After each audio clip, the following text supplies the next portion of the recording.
And that opens it up. That opens it up. We just don't know. The future's always open-ended in that sense.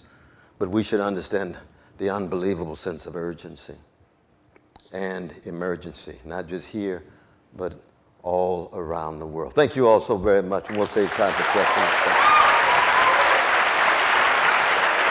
Yes, I mean. Hope I didn't go too long, though, brother. So you take a break before you take No. We're going to jump right in. We'll jump right in. Good time for questions and queries. You've been so kind, so kind. We got a brother here and a sister here.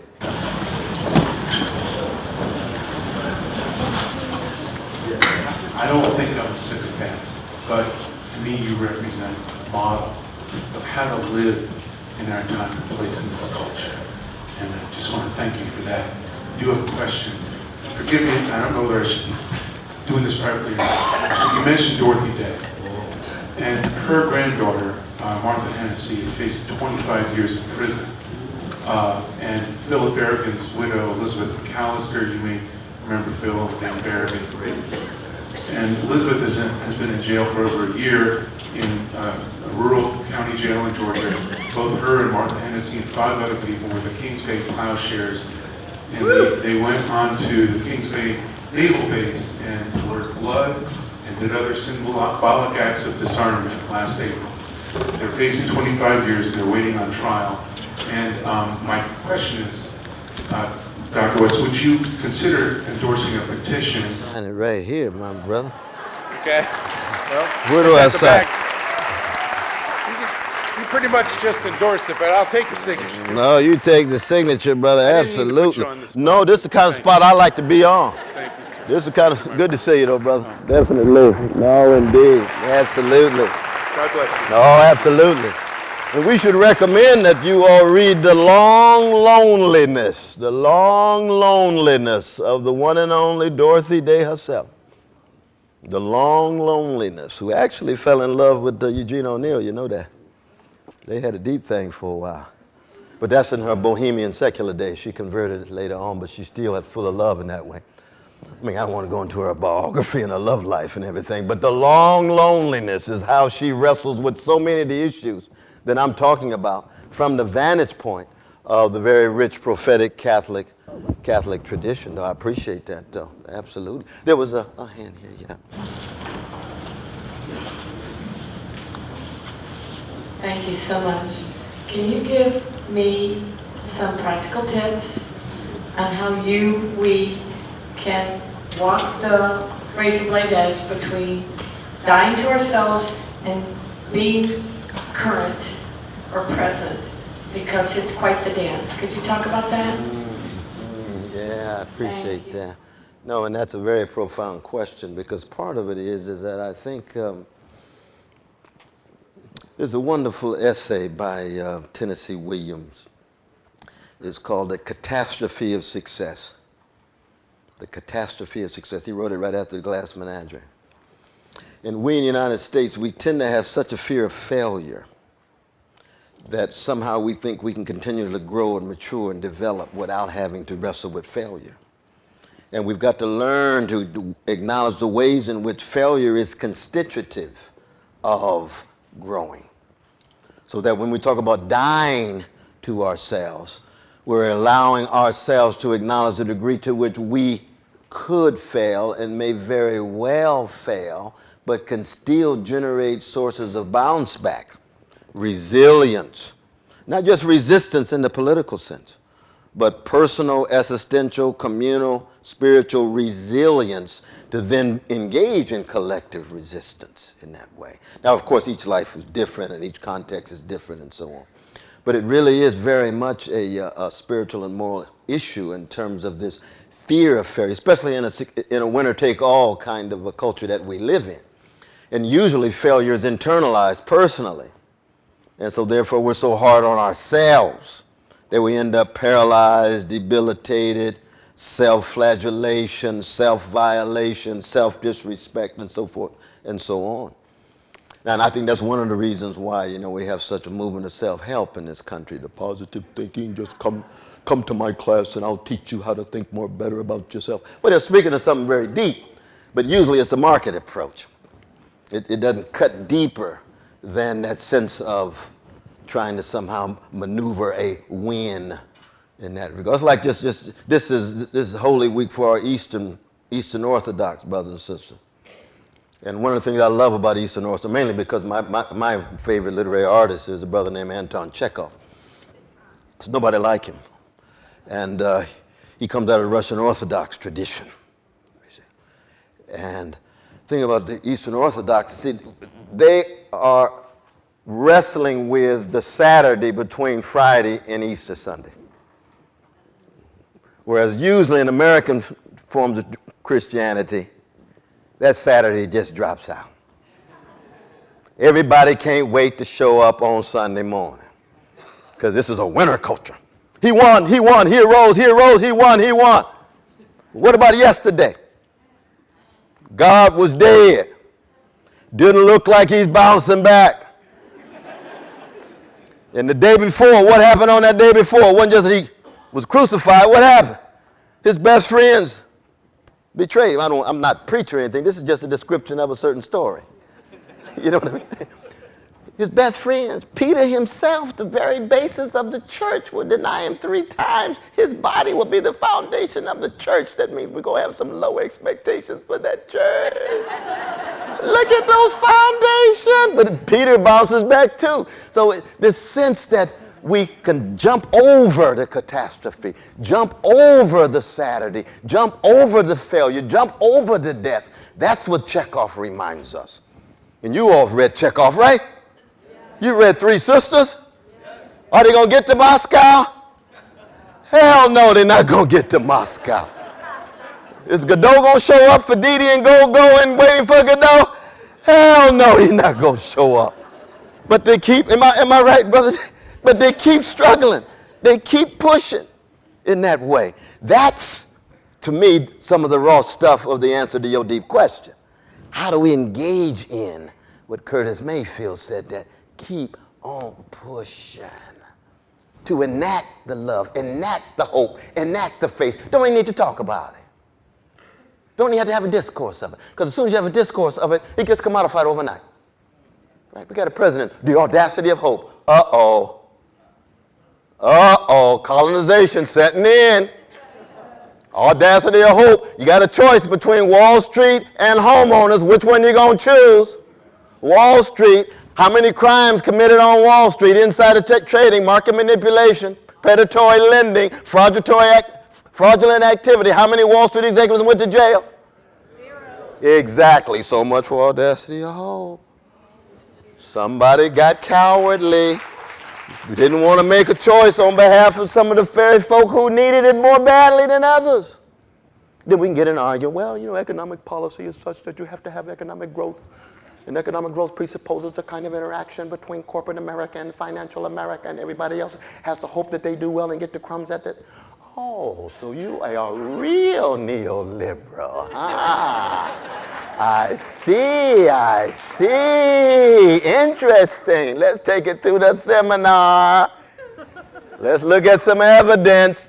But the language is something that is taken out. Democracy itself, the term itself, has been so evacuated. You know what I mean? What do we use? Even Brother Bernie's Democratic Socialist. Everybody know Bernie's not running on a Democratic Socialist platform, is it?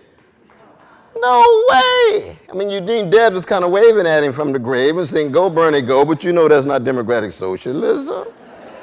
This is a New Deal, robust liberalism that is spilling over into Medicare for all, but it looks revolutionary in a reactionary moment. But it's just a progressive liberalism. So in that sense, you say, we've got to understand the context. My dear brother, we're in the back. You can shout it out? Yes, sir. Okay, that's good. Why is this black brother of yours in jail for 45 years? What's he got to face when he gets out? And what about cruel and unusual punishment? Yeah, that's a good question. And the thing is, my brother, is that, you know, all these years that I've known him, I've never asked him what he was in there for. You know, you're right, but I just never asked him. You know, we just had a human thing and so forth. And you're absolutely right. I mean, cruel and unusual punishment. You got 1 out of 3 of the folks there known for. This is the same prison where Malcolm Little was sent. who became Malcolm X in the prison, transformed his cell into a library. It was the same prison. Now they got a plaque there and so forth, right there in the prison. But you're absolutely right. And this tough on crime attitude, which has been slowly called into question. Thank God for Angela Davis. Thank God for some of the folk trying to shape the opinion. But on the ground, it is still massive. And can you imagine the loss of potential, of life? You're absolutely right, my brother. But I see my dear sister.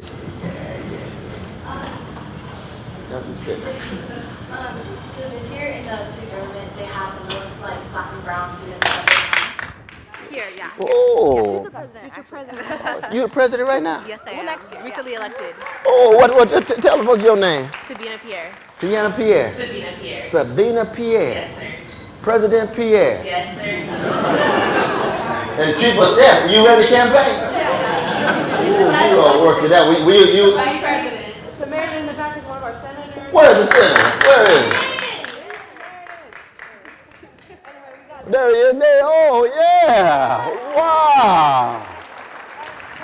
Lord, all right. So my question was earlier you were talking about people of color succeeding in these spaces that are came from racist institutions. And so how do we, having the most black and brown students ever, and telling them to work in these systems, how does that work? What does it look like? How do we actually keep helping our black and brown students and not just face into that work for the white man thing? Yeah, no, appreciate it, indeed. Lord, no, you all got some things going on here at University of Oregon, no. That's the truth, Now, again, this is my own humble opinion is, you always put a primacy on the moral and the spiritual tied to some systemic analysis of how the system operates. So that even when we say white man, it's not all white men, because that's got a whole lot of different kind of white brothers, you know what I mean? John Brown is different than Henry Kissinger, you know what I mean? Oh, the two different kind of white brothers. Oh, they're very different. You see the point I make? Just like Clarence Thomas is different than Malcolm X, right? So you got to keep that. So you always just keep that in mind. That's the primacy of the moral and the spiritual. But then the question becomes, okay, you all enter this system. The last thing you want to do is just accommodate to it without transforming it, right? You're going to come in with your fire and so forth. Now, absolutely. Because what will happen too is that all of a sudden the catalog for University of Oregon will have all your faces, right on the front. Oh, we got people of color here and they in high places. Oh, Oregon is on the cutting edge. You say, well, yeah, we do have power here. That's true. But we don't want to just be manipulated. We want to be respected. Now, if they put you on the cover and then they allow you to write the article, you say, hey, I appreciate that. I got something to say. I respect you. You respect me. You see what I'm saying? But it's a beautiful thing of what you're doing. And recognize that, of course, there's no change overnight. University of Oregon's been here since, 18-something. Is that right? Oh, that's a whole lot of time for white supremacy to be creative. Oh, man, male supremacy too, and so forth and so on. But, thank God, it's not a monolith. Because you had to have a whole lot of white brothers and sisters vote for you, right? Yeah. You know you are. Yeah, exactly. And they voted for you. Why? Because you got vision, you got integrity, you got tenacity, you got wisdom. That's a beautiful thing. And time for change. Absolutely. So again, I salute you. Congratulations, though. That's a beautiful thing. It's a beautiful thing. I know I met a brother. I don't know if he's still here. Brother Mike was here. He was negotiating on behalf of the graduate students who got a union. I don't know where he is. He's somewhere. There he is. But same kind of process. Some democratic, because you want democratic accountability. And that includes, of course, Socratic, democratic accountability of yourselves just as you want that vis-a-vis the administration and so on. No. I know we've got some other hands here. This sister here. Absolutely. Professor, How you doing? thank you so much. So last time you were here, you said something that I've thought about almost every day, and I wanted to ask you about it ever since then. You said love runs deeper than justice. And I really heard what you were saying, and I really heard your argument. I teach ethics here at the U of O, and so I've thought a lot about this. I've thought a lot about so much of what you said so beautifully. And I have students who I think would say they're devoted to justice. I know you've also said justice is what love looks like in public. I've got that quote on my desk. I see it every day. And I think they believe in social justice. They say they do. They write about it. They talk about it every day. But they can't stand 30 seconds of silence with the person next to them. They can't stand a moment's awkwardness. They got to get out the cell phone and distract themselves from the human being right next to them.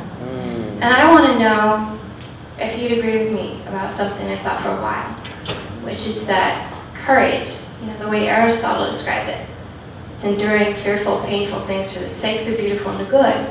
If it doesn't take more courage to just love the person next to you than it does to fight in that really abstract way, constantly standing up and holding the sign and going to the rally and talking a good game and not being able to handle a moment in the presence of another human being. And the reason I want to ask you this is because I've always seen you seem like such a loving human being. And I want to know what you would say to those students who can love abstractly, but they can't tolerate the damn awkwardness of it. Wow, appreciate it. No, indeed. Oh, no, that's a deep question. That's a very deep question. I mean, I'll start with this wonderful line from the great Reinhold Niebuhr. It's classic in 1932, Moral Man in a Moral Society. Any justice that's only justice soon degenerates into something less than justice. There's got to be something deeper. And when you say justice is what love looks like in public, tenderness is what love feels like in private, that's not to say that justice and love are identical. It's just to say they're indivisible. That's a different thing. There's an irreducibility to love that always cuts deeper than justice. You see. But love is not the kind of thing that is just a given. It's like Hamlet, the greatest literary protagonist in all of modern European literature, suffers from the inability to love. Harold Bloom was right on that. Harold Bloom's not right on a whole lot of things, but he's right on that one. Harold Bloom's right on that one, you see. And that's deep, because Hamlet is no joke. And the author of that play is no joke. It doesn't get too much deeper than that. So how do you cultivate the capacity to love? Now, Dostoevsky says in The Brothers Karamazov, those who live in hell are those who suffer from the inability to love. Part of that self-description. You see. And Dostoevsky's not a blues man because he's not tragic comic, but he is tragic, but he's obsessed with the catastrophic, the way Chekhov is. I think Chekhov's more mature, but the catastrophic is still at the center of it. And to cultivate the capacity to love is probably the greatest and most difficult achievement for the kind of people, the kind of primates, the kind of creatures that we are. That's where we get more joy, but also we get more what? That's what Sappho called bittersweet. Sappho understood it very well, but she's not the only one. You could rebettical music among the Greeks, fado among the Portuguese, flamingo, blues, all of that's human beings talking about bittersweet love, right? And so in that sense, I agree with you. But then the question becomes, why is it that patience, which is a feature of love, is so difficult to inculcate in our market-driven, hyper-driven capitalist world, you see? And especially among the younger people, There's a wonderful series of lectures by Thornton Wilder. You all know Thornton Wilder of Our Town and so forth. He gave Charles Norton lectures at Harvard called American Loneliness. And it's a kind of riff of that chapter in Alexis de Tocqueville's classic Democracy in America, Why are Americans so restless in the midst of prosperity? That's the French aristocrat in 1835. He says, I detect in them this obsession with competition and trying to think that somehow they can find fulfillment in commodities and the possession of those commodities that results in a melancholia and a sadness. He uses the word spiritual disquietude. Kind of echoes of Pessoa's great poem, The Portuguese Poet, or the greatest pessimist of all, Leopardi, the great Italian lyrical poet, you see. That deep love, even makes Schopenhauer sometimes look like a Boy Scout one day a week. That's what Leopardi is in terms of the depth of that loneliness and melancholy that he can't break out of, and yet the most beautiful poems in lyrical form that we have in Italian since Petrarch. That's the kind of issues that our young folk need to be wrestling with as they also struggle for social justice. Because what will happen is that they'll end up being sprinters and not marathoners. You see what I mean? Last thing you want. You folk moving like they running a 100-yard dash. No, Steve Prefontaine was running a fast pace, but he wasn't sprinting the whole time. And he's hitting the finish line 120 times out of 153. What is it, 78.5% of every race he ran, he won. He learned how to pace himself. That's what we tell our young folk. Pace yourself. Revolutionary patience, cultivation of vulnerability, intimacy, and so forth and so on. But I think it's something that each and every one of us face. Oh my God, each and every one of us face. But they're blessed to have you as a professor here, though. If there are any questions up on the top? Any questions up on the top? I don't want to overlook you way at the top there. Alrighty, so we don't. Yes. How you doing, my friend? Good to see you. I'm so glad to be here. I remember Dr. Ambedkar had communication with WPOS. Yes, he did. And Dr. Ambedkar represents the voices of one of the most marginalized populations in South Asia, Dalits, who are around 250 million population. If it is a nation, it will be the fifth largest nation in the world.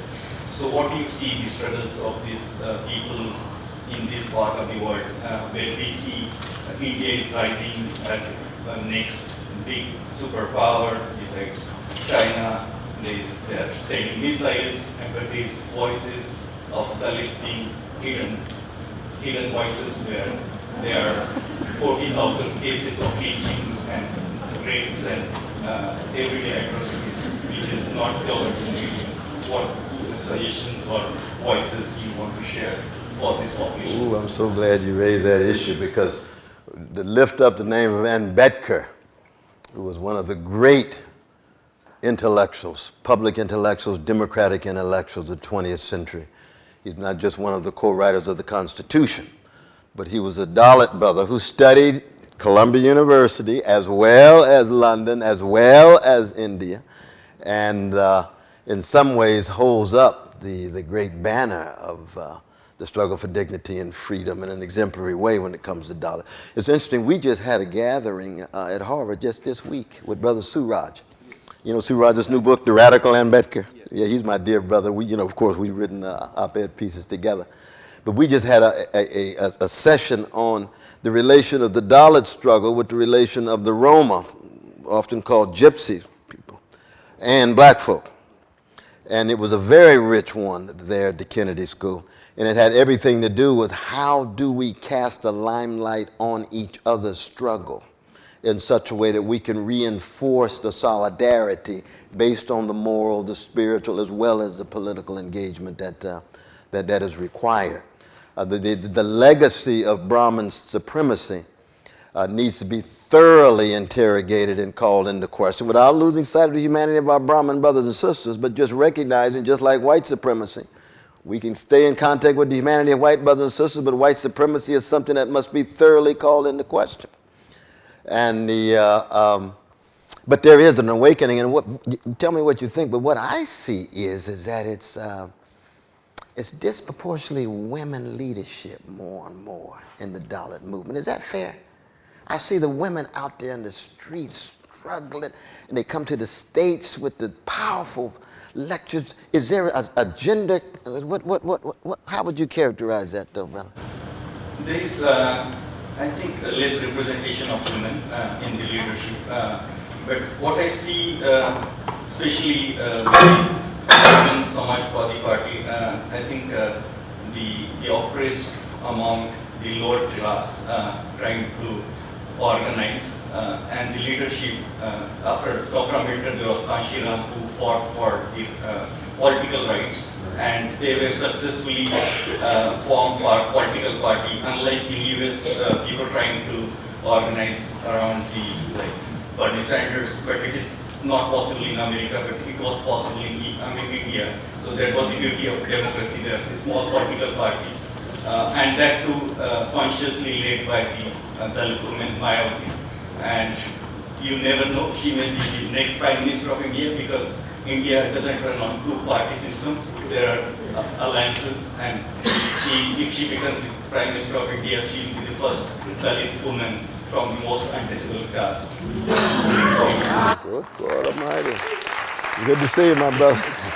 Thank you so much. Thank you so much. No, that's fascinating. Any other questions right here? Indeed, indeed, indeed. Absolutely. Well, this is rather intimidating. No, you be your wonderful self. But yeah, I really, really appreciated it. I was thinking about, so I grew up in Springfield, a little mill town here, and but I lived out of the country, married to a Costa Rican, so I lived speaking Spanish and lived in that culture. And then when I came back and really was suffering with the country that we had become, because I lived all the 80s, all the Reagan, Bush years, I was not here, and I came back, and it was like, okay, what is this country? And I remember it was, it was really hard, but it was easy. I felt like it was easier for me because I had one foot outside of our culture. And what I saw is, I felt like the industrial machine is, unfortunately, at the heart of a lot of our white culture. And so, and Todd, you know about this, right? Todd, our videographer, we've talked about this. Anyway, the suffering of the suffering of the culture of industrial capitalism that's eating the world and is kind of the most dominant culture that a lot of people, they don't have anything else, unfortunately, because of the way it's gotten. So, you know, the TV culture, all the books that you talked about, nobody reads those books. I haven't even read most of those books, you know. Our own culture, it's so hard to see it. That's all you have. And so what I'm trying to say is that kind of existential suffering being eaten out from the inside, and it's part of the oppression of the other, it's part of the race question. Anyway, so I don't know what you'd say to me for that. But I appreciate that. I appreciate that. And it's a beautiful tribute to our brothers and sisters in Costa Rica, too. They provide you a different vantage point in that way. One of the ways in which you shatter parochialism and provincialism is, in fact, not just be exposed, but actually go and live somewhere else and see what your home looks like from the vantage point of a distance. It's a certain kind of awakening that takes place. It's not just one response. It could be positive, negative, combination of both, and so forth, but it is very important, no doubt. Most Americans, what does it say now, like 71% of Americans end up living within 18 miles of their mama. That's really amazing. That's not true for the chattering classes. That's not true for the professional managerial classes. But only 30% of Americans go to college. So you got 70% of precious fellow citizens who never go to college. They're often the ones who stay within the same geographical proximity. If you're a professional, oh my God, you're traveling all over, one job 3 years, Texas, New York. No, it's clear you're a highly mobile professional managerial one. That's not the ordinary citizen in the United States. Most of them are locked in. And so they must get exposed either through TV or music or reading. And many of them will read. They might not be reading Shakespeare, but they're reading know, what's in the, yeah, well, yeah, dot, dot, dot, dot, dot, dot, dot, dot, dot. You understand, you know what I'm talking about. And I don't say that to put them down, I just wish they'd read a little more Shakespeare, that's all. Because there is such thing as quality. You know what I mean? There is such thing as quality. But somebody what hand is it? This brother right here? All right, yes. Go right ahead. You're very popular, man. There's about 4 or 5 people pointing for you to speak. So good to see you, though, man. First, I want to thank God and people like you. Thank you. Second of all, how do you feel about forgiveness? Like most people that are non-minority sector, they think that we should forgive, forget. I truly do not believe that. I find it to be very difficult to do. Second or third, what's your takeaway from this? Like what would you give us to go out into our society and do better with? Yes, I appreciate those 2 wonderful, wonderful questions. And thank you so much for your kind words too, though, brother. Well, let's start with forgiveness. You remember that vicious massacre and attack on our brothers and sisters in Emmanuel Church. And the next day, somebody emerges and says, I forgive them. And that just strikes me as not just premature, not just too quickly articulated, but part of the very narrow, superficial culture that has penetrated our churches. Because most of American Christianity is now commodified. Thoroughly. The blood at the cross is just Kool-Aid. See what I mean? And all you want to do is just dip in to help me become more successful in America. It's a very different orientation. The prayer is petition. Gimme, gimme, gimme. Rather than give me the strength to get over this mountain, to help somebody else. That's part of the spiritual dumbing down that's taking place. This is true in synagogues too. This is true in Buddhist temples. This is true in mosques. Now, our Muslim brothers and sisters, you know, so demonized and hated and so forth and so on, as they undergo Americanization, they're going to have the same challenge. Will they be able to keep the best of their rich prophetic elements as they undergo Americanization? So that kind of forgiveness that took place, it just struck me as vacuous. Now, as a Christian, I believe that I ought to have a raise of courage to engage in an attempt to forgive. Because forgiveness is a very, very mature form of love. But it takes a long time, especially when it's your loved one. Remember, they asked Sister Evers, and Sister Evers moved to Oregon here. Is she still here? Or did she move? Anybody know? She left Mississippi and moved to Oregon. And after 25 years, they asked, well, have you forgiven the person who killed Medgar? She said, no. And everybody, oh my God. And black folks really supposed to say yes on that, you know that. Oh, we're supposed to be the real experts in forgiving. Because if we don't say it, then we full of anger and rage and bitterness and all those others. She said, no, I haven't. I'm working on it. That's real. Because that, I mean, this is just part of the Christian tradition. People outside of Christian tradition say whatever they want, and that's fine. But the thing is, within that Christian tradition, you want to attempt to, but it's got to be worked out over time. Forgiveness is not an utterance. It is a way of engaging the world in such a way that you'll never forget, but at the same time, you will acknowledge that that person's humanity is not fully exhausted in the act that they did. And see, that's one reason why I call Trump a brother. He's made an image of God just like me.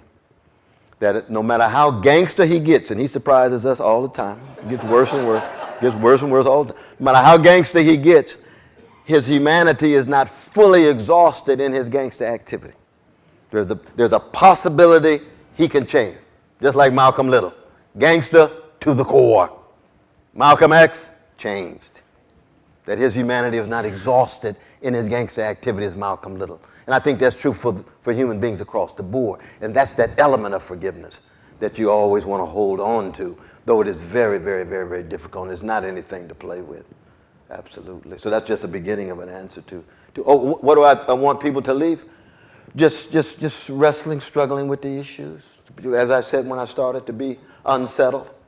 I mean, because, we have fun with sense of humor and history and memory and so forth. But in the end, you want people to say, dang, who am I really? What am I here for? What calling do I actually have? How can I be, in the language of Coltrane, a better force for good before the worms get my body? And nobody can answer that question but each person.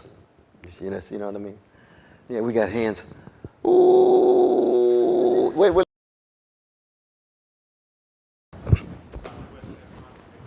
just two more. All right. Absolutely. When you talked about being a black that had white supremacist tendencies, that resonated with me.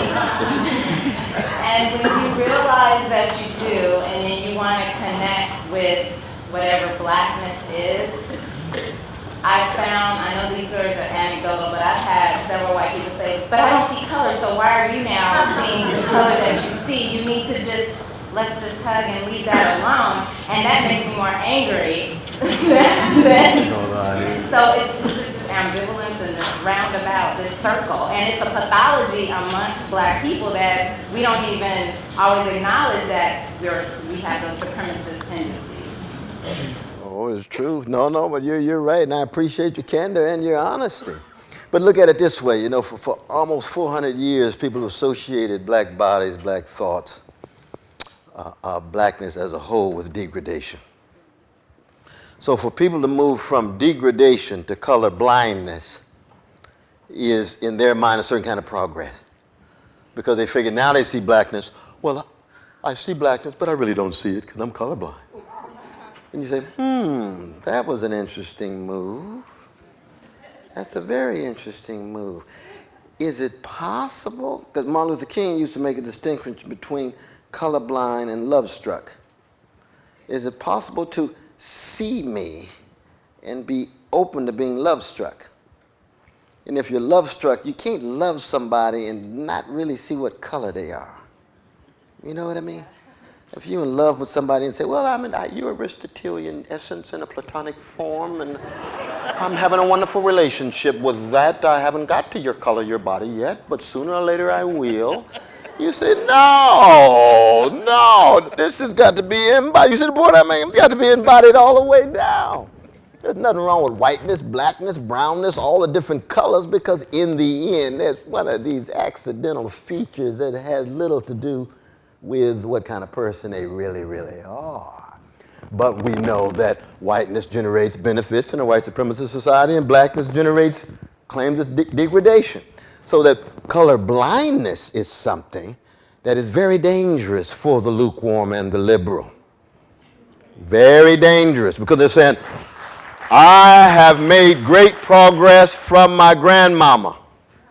Because I remember what she said around the Thanksgiving table about Letitia and Jamal.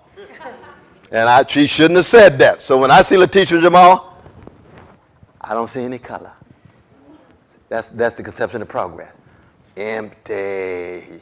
Whole lot of work still to be done in that regard. And it's interesting when you look at it, the black folk looking at white brothers. I have never seen a black person go up to a white brother and sister and say, I don't see your color. I'm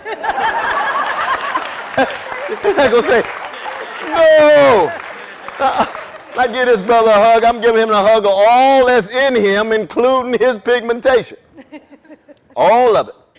And so then we can learn something from the folk who have been generating ways in which you are love-struck, not in just some kind of abstract, superficial way, but just committed to their well-being. That's really what love in its deepest, a steadfast commitment to the well-being of others and an openness to their humanity and reveling in their humanity, the good and the bad, the monstrous and the mellow, the depravity and the magnificent ecstasies that go on with what it is to be human.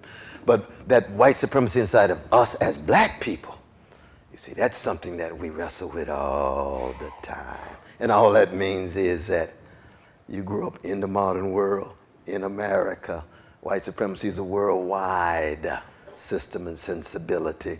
Everybody is affected by it in some way. I mean, they got very few black folk in Japan, but Japan's still wrestling with white supremacy. How come? 1868, modernization sets in, imitation of Germany and other European nations in order to be competitive, defeats Russia in 1905, attacks the American Empire in 1941, not just Hawaii, but where else? The Philippines. You say, wow, Japan really thinks highly of itself. They attack the American Empire. What do they think's going to happen? Well, they've been part of this larger world system in which white supremacy is very important, and they've internalized it too, but also have their own imperial ends and aims, just like the American imperial aims, the Russian imperial aims, the French, the British, and so forth and so on. So the important thing is don't get discouraged about it. Just be more tenacious in your struggle against it. I know we got one more question. I don't know where it should be. We got the brother in the front. We got the little one.